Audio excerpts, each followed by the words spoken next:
O texto base está em Marcos, capítulo de número 2, verso de número 22. Marcos 2, 22, que diz assim: ninguém põe vinho novo em odres velhos. Do contrário, o vinho romperá os odres, e tanto se perde o vinho como os odres.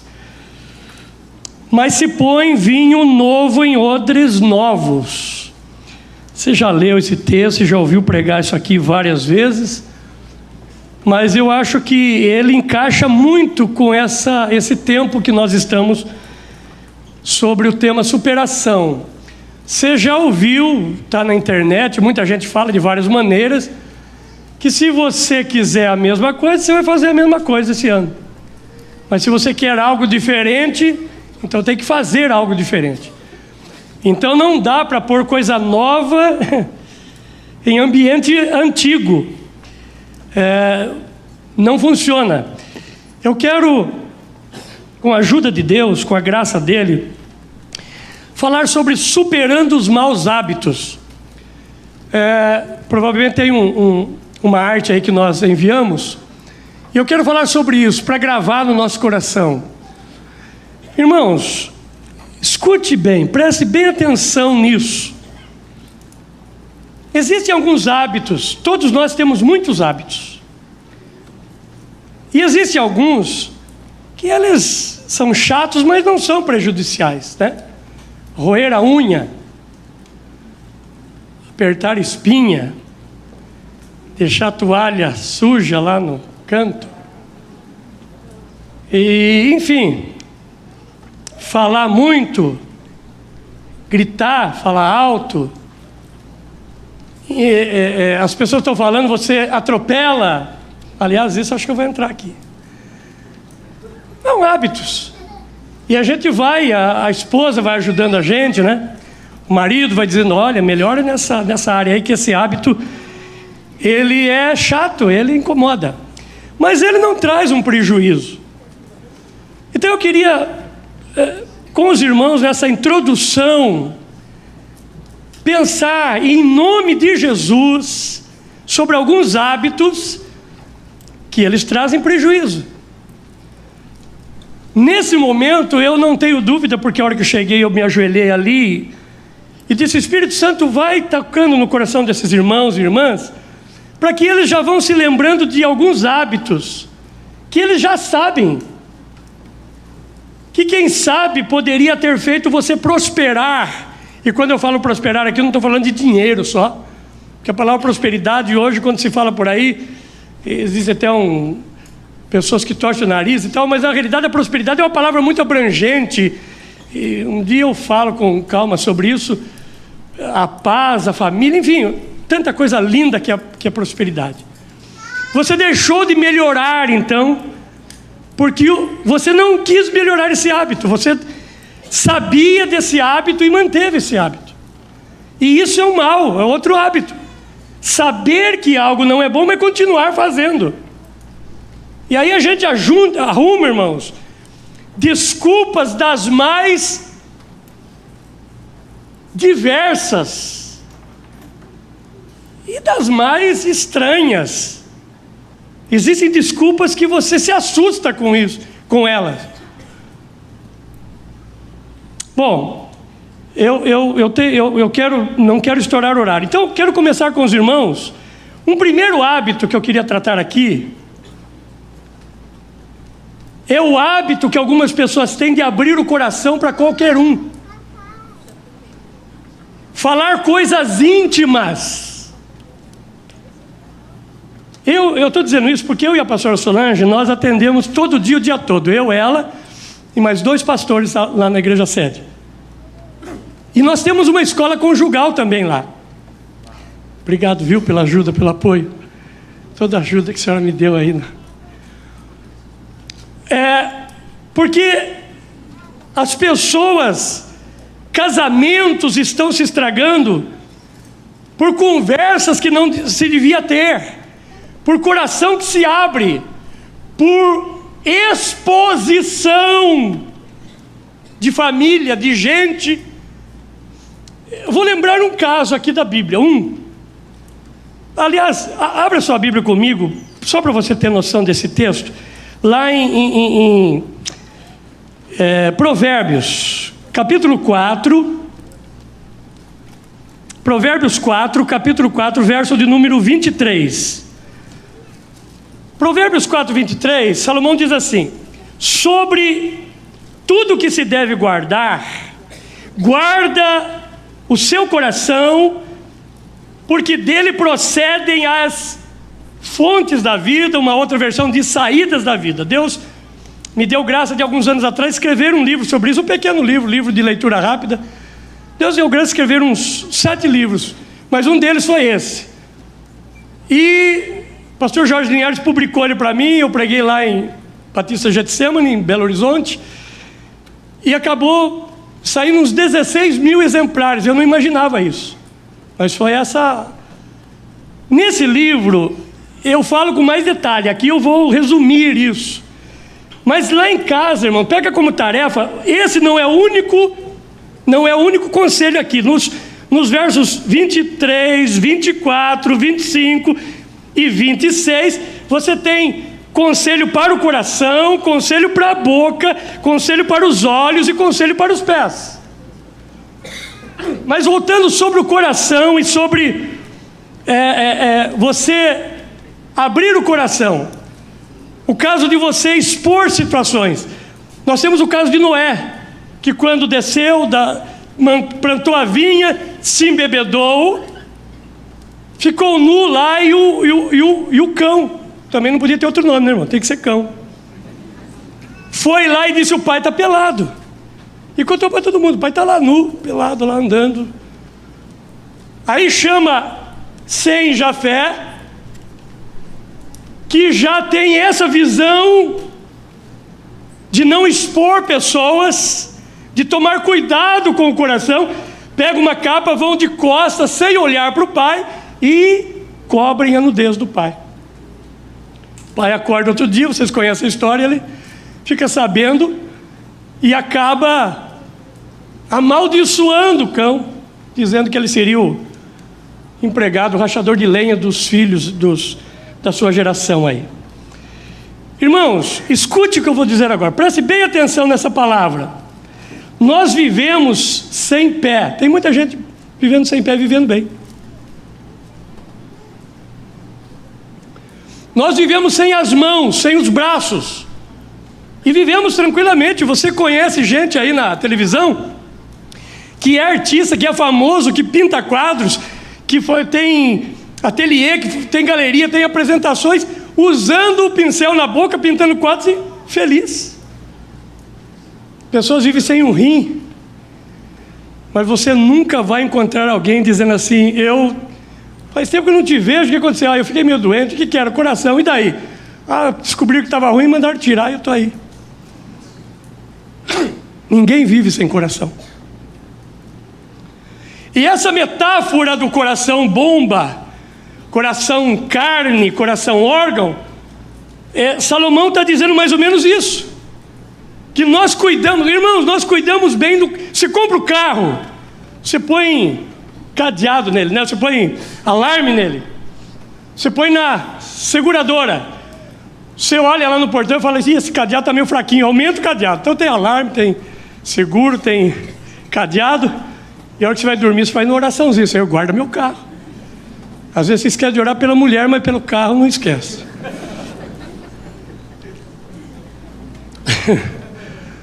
Porque aquilo para você é um tesouro. Você passar ali em São Paulo, ali perto da Santa Ifigênia, ali naqueles lugares que a gente vai fazer compra às vezes, você passar ali com um cartão de crédito ou com R$100 no bolso, você passa de uma forma. Se você tiver com R$1.000 no bolso, você passa de uma outra forma. Eu vou repetir isso. A nossa maneira de andar, de proceder, de caminhar, ela está muito ligada ao valor que temos. e que damos para o nosso coração. Então nós vemos a Bíblia falar de coração e fala muito. A Bíblia fala, por exemplo, do coração sincero. A palavra sincera, ela é do latim, ela vem da palavra sincera, que os romanos, quando faziam um vaso, e eles iam vender o vaso, esse vaso aqui, por exemplo, ele custava 100 reais. Aí esse outro aqui, ele custava 500 reais, mas você olhava e dizia assim, mas não pode ser tanta diferença. Esse aqui 100, esse aqui 500, eles são iguaizinhos. Aí o vendedor dizia assim, mas esse aqui de 500 é sem cera. A palavra sincera é de onde vem a palavra sinceridade. Então você olha aqui e não vê cera, você olha, põe uma bolinha de gude e você vê, põe um botão você vê, mas nesse aqui ele é mais barato porque em cera aqui você não consegue ver direito o que está lá dentro. Quando você olha nos olhos de uma pessoa e consegue enxergar a alma dela, é porque ela é sem cera. Por isso a Bíblia fala da importância do coração sincero. Irmãos, quem aqui morou no sítio vai saber disso. Eu nasci na roça, nasci no sítio. E o rapaz sai para caçar com o cachorro, e o cachorro é bom, mas ele vai para caçar, como é que a turma diz aí? Paca, tatu, né? E outros animais. Lá no meio do mato ele encontra um ouriço. Aquele bicho que, aquele porco espinho que na hora que ele fica bravo ele joga aquele monte de espinho, fica armado. O cachorro vai para cima dele, o dono entra em desespero, fala, vai machucar, e machuca mesmo, machuca a boca, o nariz, o peito do cachorro, machuca o animal, e ele fica todo sangrando, mas ele mata o ouriço. Aí o dono leva o cachorro para casa, e antes tira ali os espinhos dele, chega em casa, lava ele, dá um banho nele, antes de dormir pega aquela, no sítio assim, né, aquela bacia de polenta, e dá para o cachorro come, e antes dele dormir, ele bate na cabeça do cachorro, escute isso, e diz para o cachorro assim, cachorro bom de briga. No outro dia, quando ele acorda, o cachorro está morto. Aí ele, o que é isso? Ganhou a briga. Escute, preste atenção agora. Ganhar uma briga não é sinal de vitória.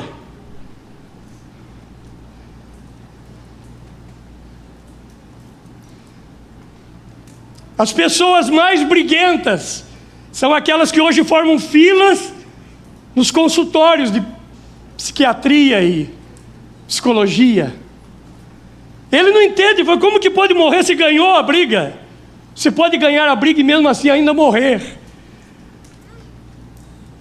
O Itamar, que é o nosso irmão Itamar, não era presidente, não estava nem envolvido com a política na época, ele me levou para falar desse livro em algumas... Lembra, Itamar? Você me levou lá numa... Pessoal da elite lá, Rotary Lions, alguma coisa assim. E eu estava pregando e eu disse assim, tem gente que diz assim, eu dou um boi para não entrar numa briga, mas se eu entrar...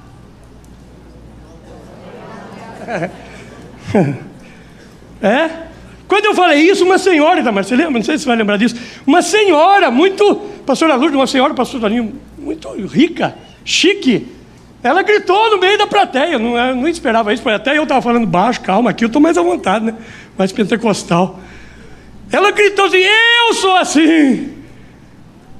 Aí no final da palestra ela veio falar comigo e ela disse assim, pastor, ora por mim, eu preciso mudar, porque eu gosto de uma briga. Esse é o primeiro assunto que eu quero tratar aqui, para me poder falar dos outros com tempo.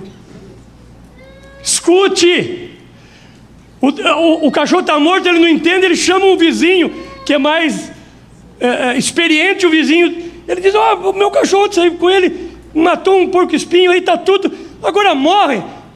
Ele falou assim: mas você tirou todos os espinhos? Eu falei: tirei. Ele falou assim: você tirou, escute isso, irmãos, preste atenção, que é interessante isso aqui. Você tirou todos os espinhos depois da briga. Durante a briga teve um espinho que entrou nele, 1 ou 2, e ficou andando lá durante a noite no corpo dele. Quem é do sítio conhece a história, sabe do que é isso.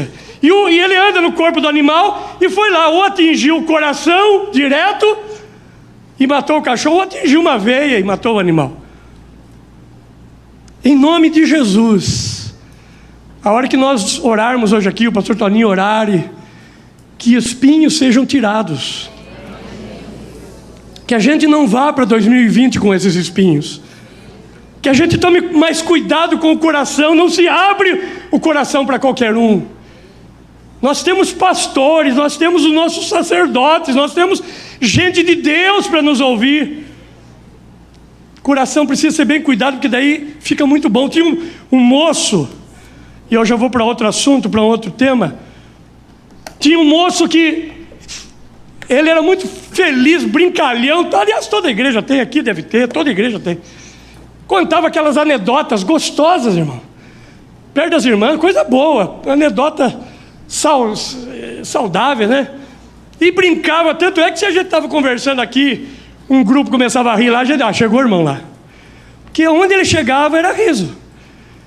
Brincalhão demais. Mas esse moço sofreu um acidente. E ele foi parar numa cadeira de rodas. A igreja não tinha coragem de visitá-lo. Vamos dizer o que para esse rapaz? Sempre alegre, feliz, servindo a Deus.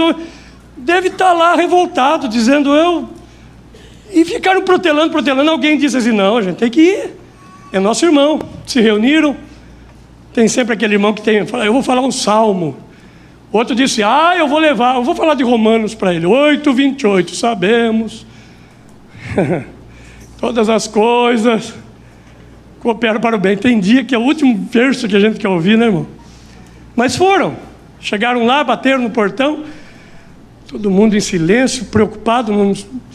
Ele morava no fundo assim, viu pelo vidro do vitrô, saiu de cadeira de roda, era um quintal comprido assim, grama dos dois lados. Eles entraram, foram encontrar com ele no caminho. Quando ele chegou perto, ele pegou um deles, já arrancou o boné, empurrou o outro na grama, brincou com o outro. Aí desarmou todo mundo, porque eles não esperavam isso.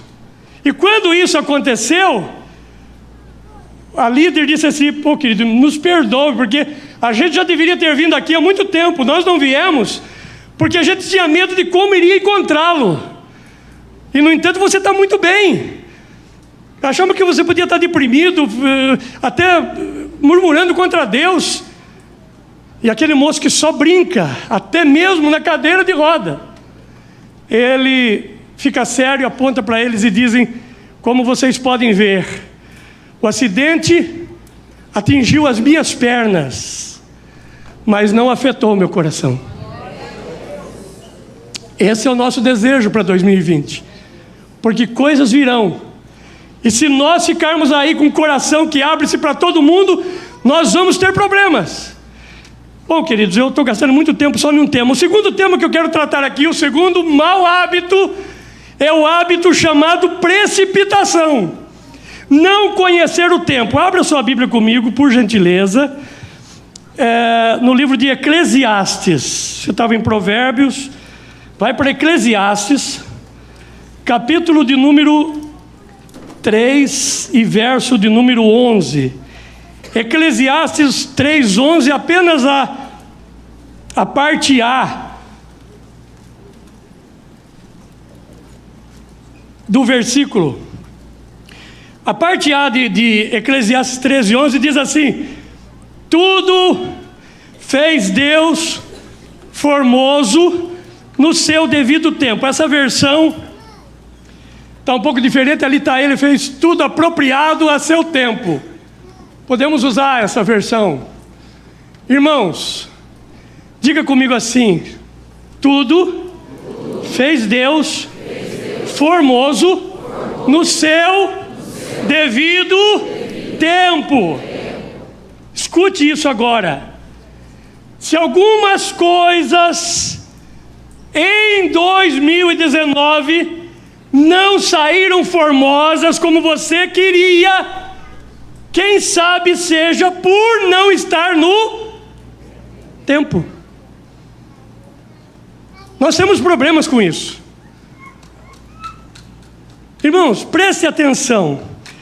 Você vai no sítio do seu avô, e aí você pega uma laranja vermelha, bem vermelha. Você pega ela, abre ela e fala: deve estar muito doce. Ela estava tão vermelha que ela estava quase caindo do pé. Então ela já estava meio passando. Aí você chupa, você percebe que ela está um doce já está passando, já está estranho. Você joga. Daí você vai numa outra que não está tão vermelha. Essa aqui deve estar melhor. Ela está azeda. Aí você vai numa vermelha, e quando você chupa aquela laranja, você diz assim: a melhor laranja que eu já chupei aqui no sítio do vô. Por que ela é melhor, irmão? Porque ela foi colhida no seu tempo. Tudo que é feito fora do tempo não é formoso, não é doce, não é perfeito. Quando nós não conhecemos o tempo, ou nós atropelamos o processo, e como isso acontece? Ou nós perdemos a hora.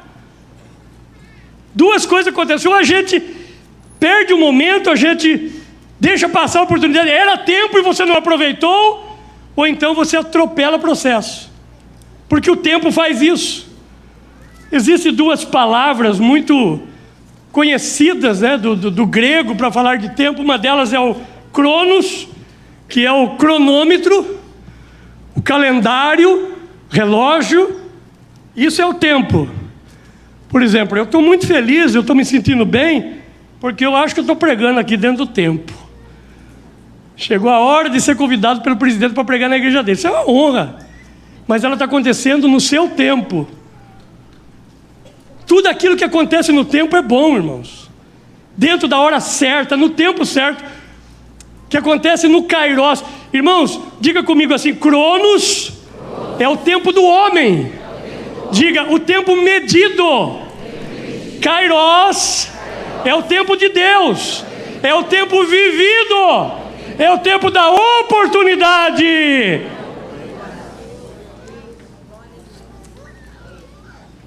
Abra sua Bíblia comigo em Provérbios. Volta um pouquinho aí, né? Você está em Provérbios 29, verso 20. Provérbios 29, 20. Diz assim: tens visto um homem precipitado nas suas palavras, maior esperança há para um insensato, tem uma versão que diz louco, do que para ele. Você viu alguém, aqui está legal, tem versões que fica melhor para a gente, né? Você já viu alguém que se precipita no falar? Há mais esperança para o insensato do que para ele. Irmãos, escute bem, preste atenção nisso. Esse texto, aquela versão que está com alguém aí que diz assim: maior esperança há para um louco, é assustadora, não é? Sabe por quê? Vamos contemporizar, vamos trazer para esse momento agora. Esse texto está dizendo assim: Jorge, você precisa tomar uma decisão. Mas você olha, dá uma olhada, as pessoas que estão, é muito importante quem está à nossa volta, né? As pessoas que nos cercam. A pessoa que está aí ao seu redor, são tudo gente precipitada, que troca os pés pelas mãos, a expressão que a gente usa, que coloca a carroça na frente dos bois, decisões precipitadas. Não escute eles, mas eu não tenho mais quem escutar. É forte. Vá no hospício, escute um louco, você vai sair melhor. Irmãos, está escrito aqui, ó. Tens visto um homem precipitado nas suas palavras? Existe mais esperança para um louco. Bom, aqui cabe uma historinha. Diz que o cara estava passando em frente a um hospício, um senhor, um hospício fora da cidade, e furou o pneu do carro. Aí ele tirou lá os parafusos, colocou assim com muita dificuldade para trocar pneu sozinho, coitado. Aquela luta dele, na hora que tirou o pneu, ele bateu nos 4 parafusos caíram na boca de lobo. Perdeu tudo. Aí ele ficou ali olhando, e agora? O que eu faço com esse pneu para colocar o step? Enquanto ele pensava, o louco estava fugindo do hospício, pulando o muro. Veio até ele. Ele ficou meio assustado, mas falou, toda ajuda agora. Aí, prefeita, disse que o louco falou para ele assim, o que está acontecendo aí? Eu fui trocar o pneu que perdi todos os parafusos. O louco falou assim, nós vamos resolver isso aí. Tem 3 ainda aí, com 4 parafusos, vamos tirar um parafuso de cada, vai dar 3 também. Vamos colocar nesse, todos os pneus vão ficar com 3. O homem já olhou, mas gostou da ideia, falou, vamos lá. E o louco ajudou e colocou e apertou e tal. Depois que montou tudo, o louco balançou o pneu, balançou os outros, falou, pode ir tranquilo, o senhor vai chegar sossegado na cidade, chega lá, vai na casa da peça, compra 4 parafusos, põe um cada um, está resolvido.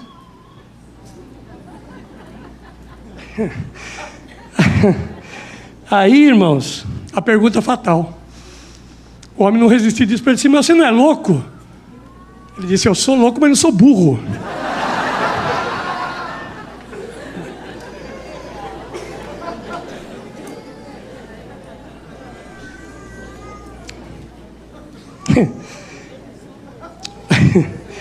Irmãos, o Cronos, ele pode ser só ativismo. Eu vou repetir isso. O Cronos pode ser só ativismo. Eu passo o dia todo na igreja. E às vezes eu chego em casa e digo assim, não li a Bíblia hoje. Pastor, o dia inteiro na igreja. Mas atendi tanta gente, resolvi tanta coisa. E o principal, que era meditar na palavra, orar eu oro, porque já chega a primeira coisa que eu vou fazer lá no cantinho, antes de atender. Mas o ativismo é assim. Queridos, eu não trouxe isso para pôr no painel, devia ter trazido, mas eu queria com os irmãos repetir algumas frases do tempo aqui. Se você gravar uma, eu já vou ficar feliz, já vai ajudar. Diga assim comigo, o dom mais comum que Deus deu a todo ser humano é o tempo. Pensa sobre isso. É o dom mais comum, Deus deu isso para todo mundo. Ninguém tem menos e ninguém tem mais. Diga comigo assim, o que você é e o que você se torna depende de como você usa seu tempo. Você pode gastar tempo só na internet e no WhatsApp, ou você pode gastar 1 hora lendo um livro, um bom livro, tendo um momento de oração. Isso você está fazendo na igreja, mas você pode usar o seu tempo melhor e nesse tempo criar o hábito de usar bem o tempo e melhorar nesse tempo. Diga comigo assim, o milionário e o mendigo têm as mesmas 24 horas. É interessante. Outra coisa, irmão, diga comigo assim, eu não posso comprar tempo. Ninguém pode, né? Diga, eu não posso comprar tempo, vender tempo, parar tempo, mas eu posso controlar o meu tempo. Outra coisa importante sobre o tempo, irmãos, diga assim, o tempo nos foi dado para nos proteger do para sempre. Já parou para pensar nisso? Porque, irmãos, uma hora no shopping, 2 horas no shopping, 3 horas no shopping passa, mas às vezes 10 minutos de oração. Meu Deus, como aqueles 10 minutos não passam, né? Algumas coisas, uma semana no hospital é terrível, uma semana na praia. Meu, por que isso? Nós às vezes não paramos para pensar nisso. Se o tempo não fosse assim, imagine aquela enxaqueca, para sempre. Quanta coisa Deus nos livra. Jó vem e diz assim, os nossos dias estão contados. Ou seja, Deus é sempre um Deus de novas oportunidades. Queridos, abra sua Bíblia comigo no livro de 1 Samuel, E aqui nós já vamos caminhar para o final. Primeiro livro de Samuel, capítulo de número 16. Como eu disse, praticamente um estudo bíblico, né? Capítulo 16, verso 13. Muito famoso, muito conhecido, muito pregado. Tomou Samuel o chifre do azeite e ungiu-o. Está falando aqui de Davi, né? A primeira unção de Davi. Ungiu Davi no meio dos seus irmãos, e daquele dia em diante o Espírito do Senhor se apoderou dele. Então ele se levantou e foi para Ramá. Irmãos, por muitos anos eu achei que essa aqui era a única unção que Davi tinha recebido. Mas essa não foi, essa foi a primeira unção. Então diga comigo assim: primeira unção. Chamado. Todo mundo recebe essa unção. Todos. Nunca ninguém vai chegar diante de Deus e dizer: eu não recebi essa unção, porque o chamado é para todos. E aqui parecia que estava resolvido, que ele já era rei. Nada disso. Ele precisou de mais 2 unções, porque diante de Deus ele era rei, mas ainda não tinha credibilidade diante dos homens. Nada vem à toa. Nada acontece sem tempo, sem provar que aquilo deveria acontecer. Vamos para 2 Samuel ver a segunda unção. 2 Samuel, capítulo 2, segundo livro de Samuel, capítulo 2, verso de número 4. Aqui a segunda unção. Então vieram os homens de Judá e ungiram ali Davi, rei sobre toda a casa de Judá. E informaram a Davi que os homens de Jabe e Gileade foram os que sepultaram Saul. Aqui a unção do povo de Judá, do reino de Judá, é a segunda unção. Agora aqui já é uma unção de escolha. Irmãos, diga comigo assim: primeira unção, chamado. Segunda unção, escolha. Diga assim: por isso que Jesus disse: muitos são chamados, poucos. Porque entre a unção do chamado e da escolha existe tempo. E agora a terceira unção, capítulo 5 2 Samuel capítulo 5, verso de número 3. Assim, pois, todos os anciãos de Israel vieram a ter com o rei em Hebrom. Preste atenção nessa palavra. O rei Davi fez aliança com eles em Hebrom perante o Senhor. Olha a expressão final: ungiram Davi sobre Israel. Diga assim: primeira unção, chamado. Segunda unção, escolha. Diga: terceira unção, fidelidade. Por isso que quem sabe você é obreiro e está achando que está demorando, vai chegar. Porque a terceira unção da fidelidade é tempo, como a segunda já da escolha também é tempo. Não desista, não pare. Vai para Apocalipse, por favor.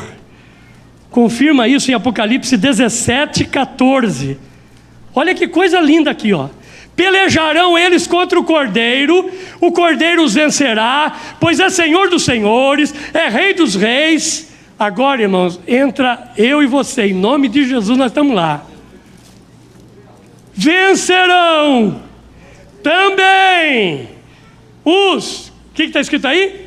Chamados, escolhidos e...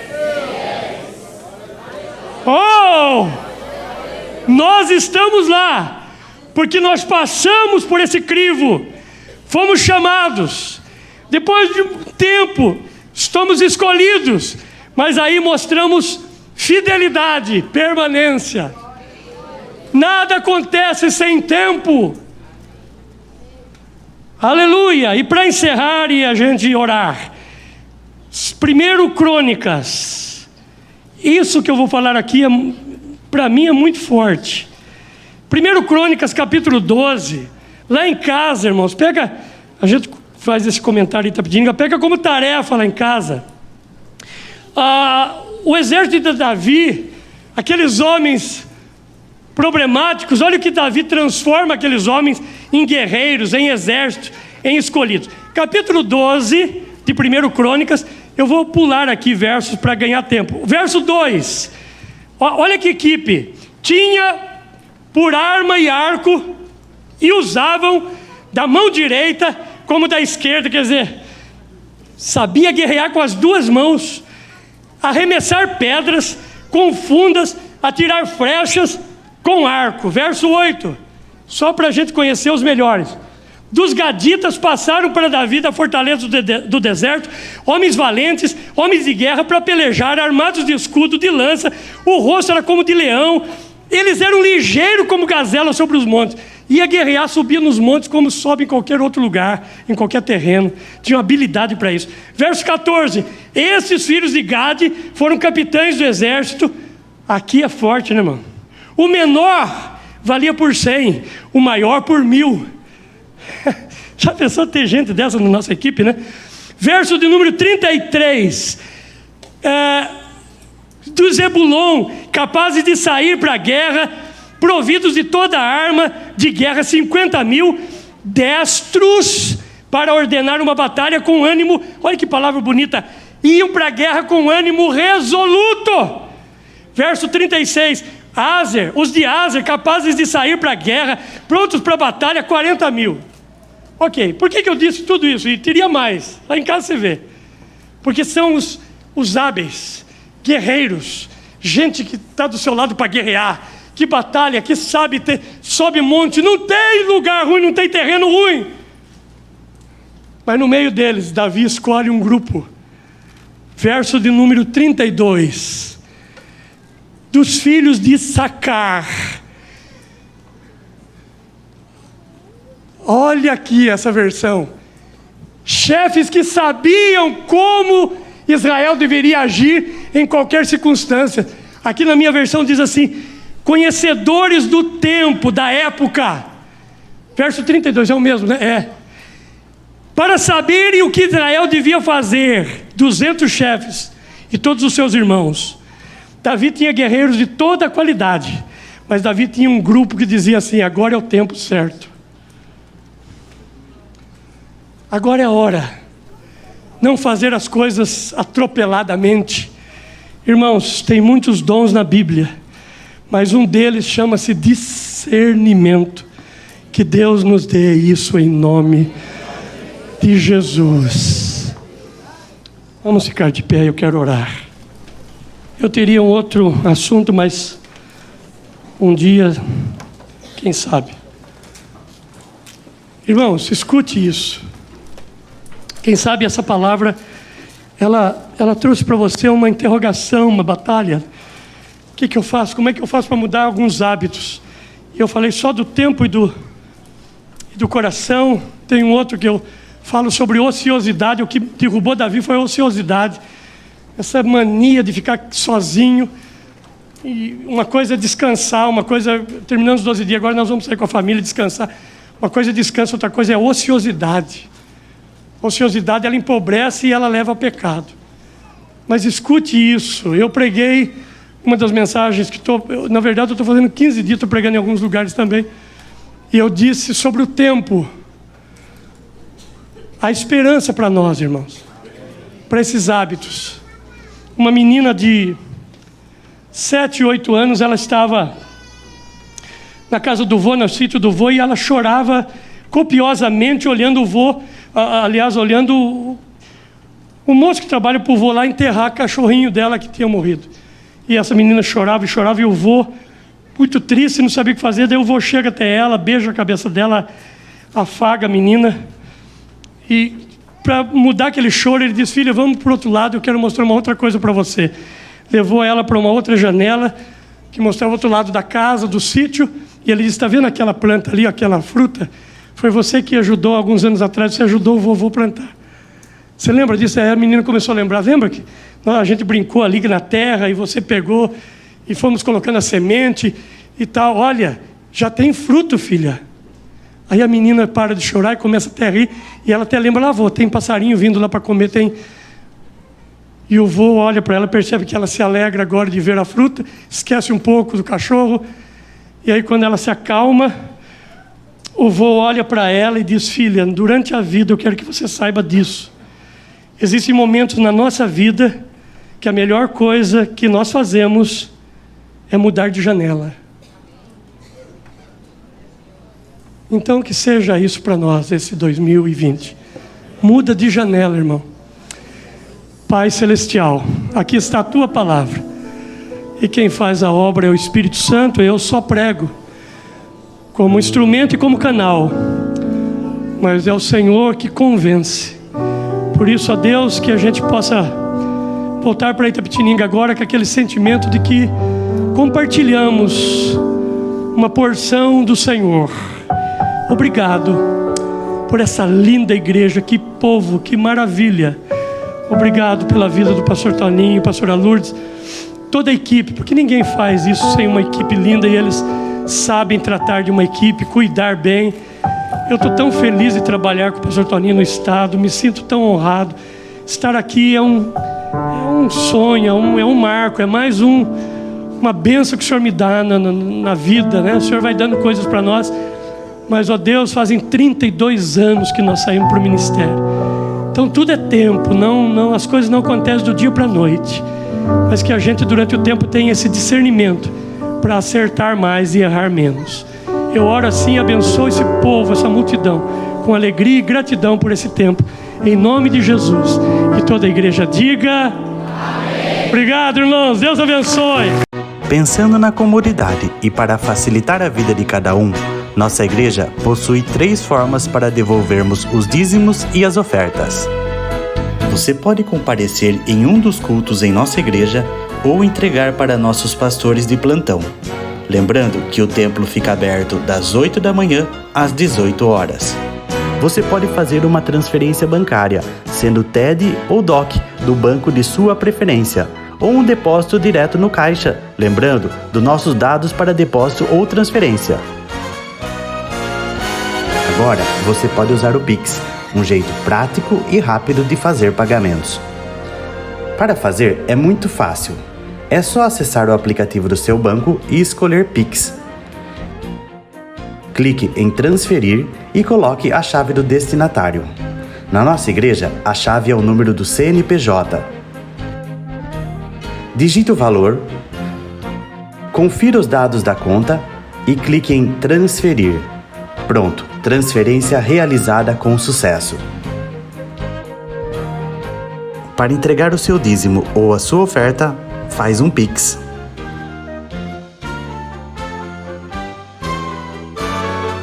Esta é a nossa igreja.